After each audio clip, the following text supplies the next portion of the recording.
Samantala, iba't ibang grupo at individual ang pinarangalan sa ika-16 na Gawad Kalinga ng NDRRMC. Sila ang mga nagpamalas ng mga pambihirang kabayanihan. Alamin natin kung sino-sino ang mga ito sa ulat ni Karen Garucha.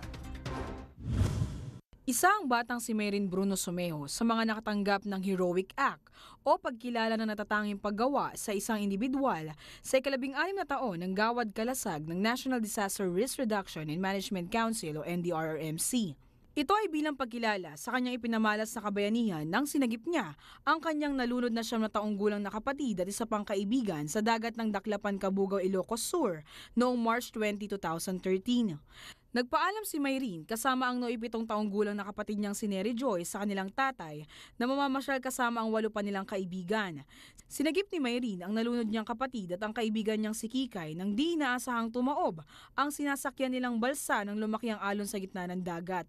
Pagpapatuloy ko kung sumagip ulit. Tsaka tuturuan ko po silang lumangoy para hindi na sila malunod ulit.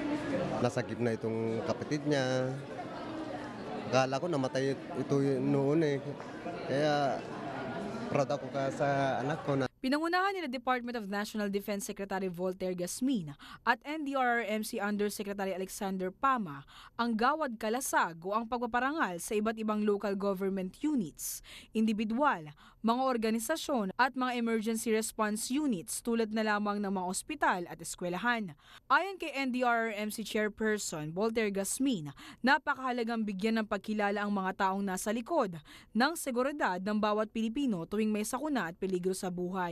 Indeed, their examples stand as paragon of dedicated public service, truly worthy of the praises and emulation by all.